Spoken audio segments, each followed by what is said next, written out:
Good morning children.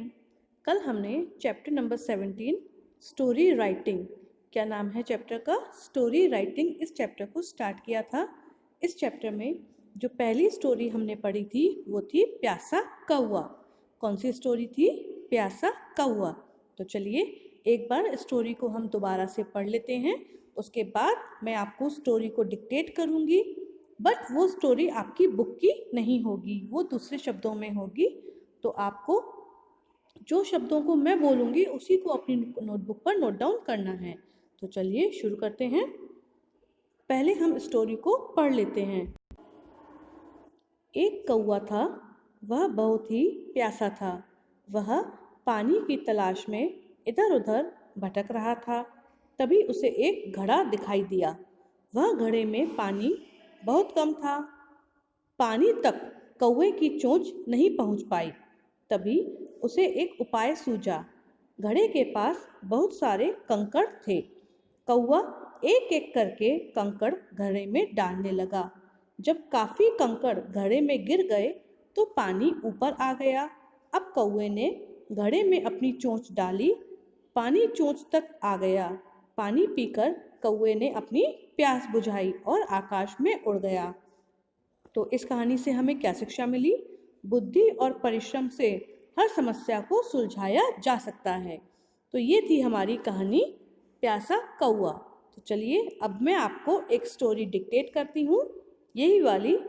तो आप लोग अपनी नोटबुक पर ऊपर डेट डालिए, चैप्टर नंबर डालिए और स्टोरी का नाम डालिए प्यासा कौवा। क्या लिखेंगे आप?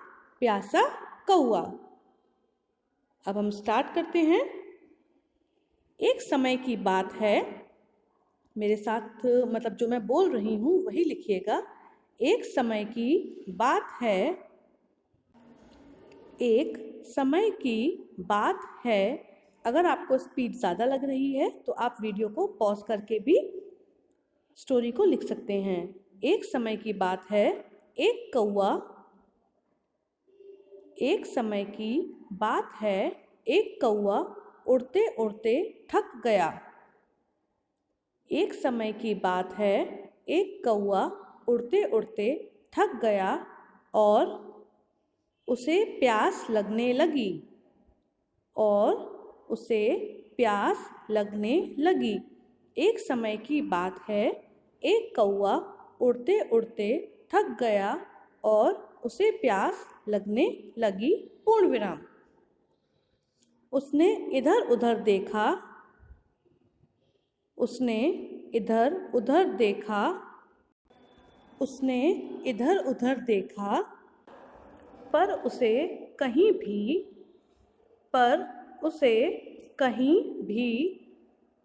उसने इधर उधर देखा पर उसे कहीं भी पानी नहीं दिखा। उसने इधर उधर देखा पर उसे कहीं भी पानी नहीं दिखा। पूर्ण विराम। थोड़ी देर और उड़ने के बाद, थोड़ी देर और उड़ने के बाद उसे एक घड़ा दिखाई दिया। थोड़ी देर और उड़ने के बाद उसे एक घड़ा दिखाई दिया। थोड़ी देर और उड़ने के बाद उसे एक घड़ा दिखाई दिया। घड़े में पानी कम था। घड़े में पानी कम था। पूर्ण विराम। घड़े में पानी कम था। पूर्ण विराम। कौवे की चोंच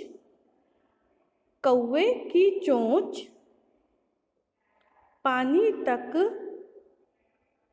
नहीं पहुंच पाई।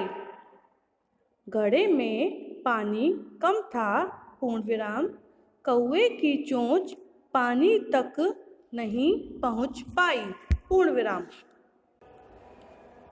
फिर कौवे ने सोचा कि मैं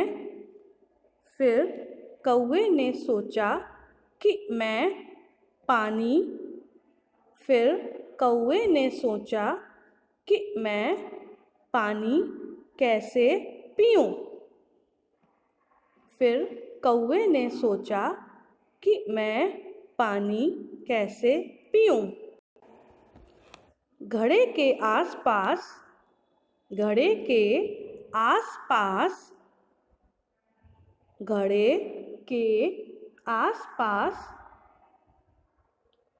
घड़े के आसपास कई कंकड़ पड़े थे। घड़े के आसपास कई कंकड़ पड़े थे। घड़े के आसपास कई कंकड़ पड़े थे। तभी उसे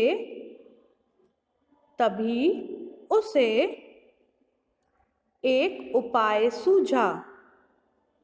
घड़े के आसपास कई कंकड़ पड़े थे पूर्ण विराम। तभी उसे एक उपाय सूझा। तभी उसे एक उपाय सूझा पूर्ण विराम। उसने एक एक करके कई कंकड़ उसने एक एक करके कई कंकड़ घड़े में डाल दिए पूर्ण विराम। उसने एक एक करके कई कंकड़ घड़े में डाल दिए पूर्ण विराम। कई कंकड़ घड़े में डालने पर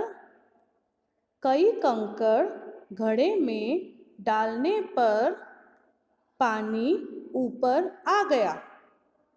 कई कंकड़ घड़े में डालने पर पानी ऊपर आ गया पूर्ण विराम। कई कंकड़ घड़े में डालने पर पानी ऊपर आ गया पूर्ण विराम। फिर कौवे ने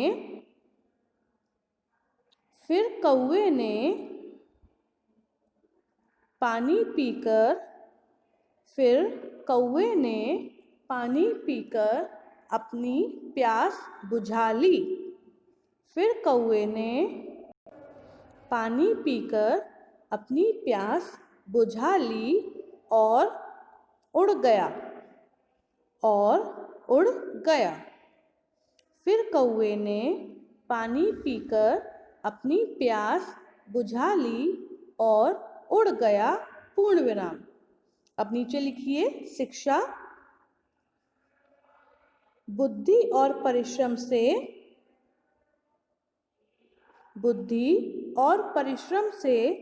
हर समस्या को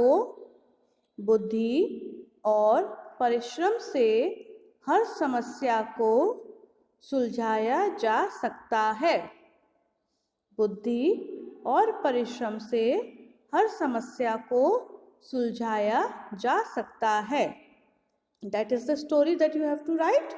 अगर आपका कोई शब्द स्टोरी में बीच में छूट गया है तो आप वीडियो को दोबारा देखकर बीच में से जो शब्द छूट गए हैं उनको लिख सकते हैं। Okay, good bye and have a nice day.